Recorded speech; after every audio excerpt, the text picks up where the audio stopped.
Lesson 1-2. Relative motion, distance, and displacement.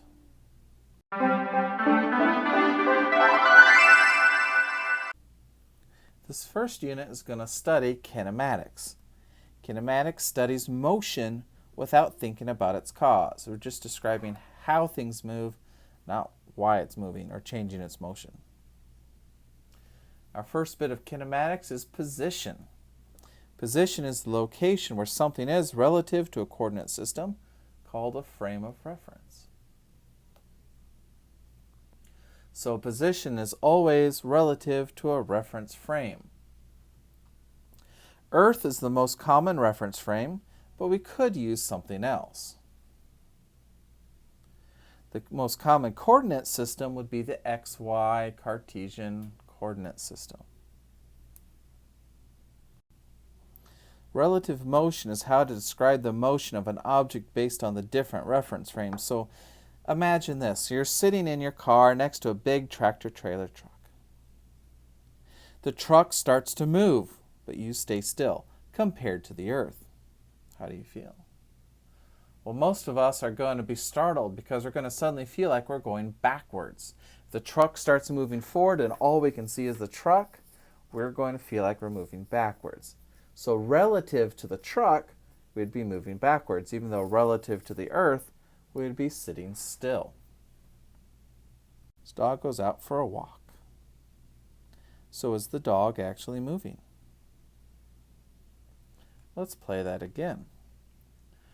So the first part, it's actually the background moving. The dog is moving relative to the background, but not relative to the screen. It's not till we get to the end that the dog is moving in relation to the background and the screen as he walks off the side.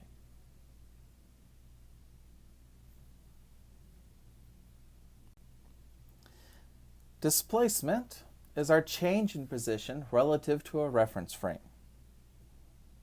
Here's a nice little cat. And here is a reference frame, this nice little number line. Our change in position, so this little triangle is a delta, and it means change in.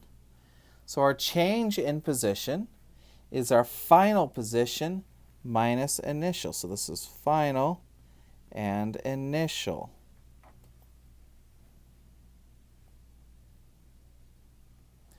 So the cat starts at 5, goes for a walk, and ends at 15.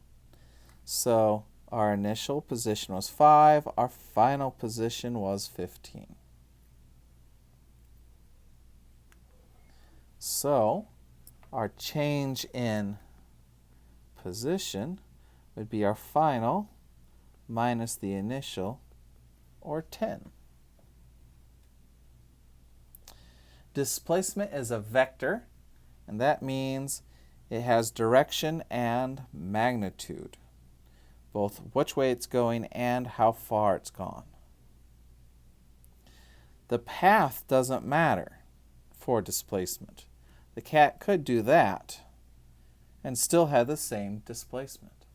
It only depends on the final and initial position.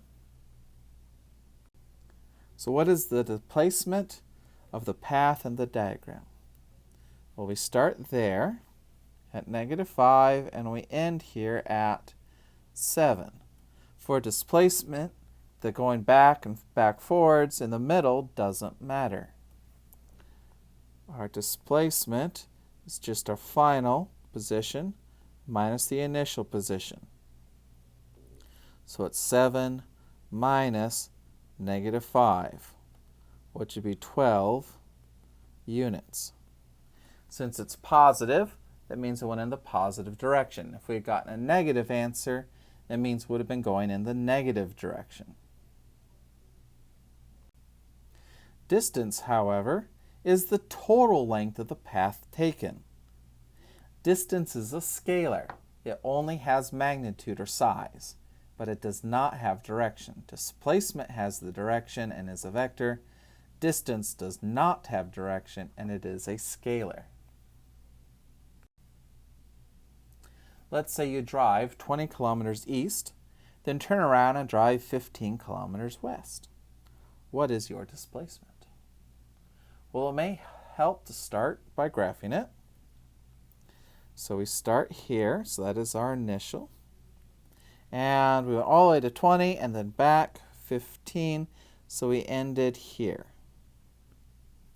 So our displacement is our final position minus the initial position, or 5 kilometers minus 0 kilometers, which is 5 kilometers. It's positive, which means we went in the positive direction. In this case, the positive direction was east.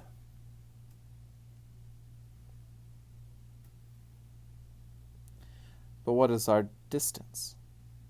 Our distance is the total distance traveled, so that would be the 20 kilometers plus the 15 kilometers, which would be 35 kilometers. Notice the displacement has a direction, the distance does not.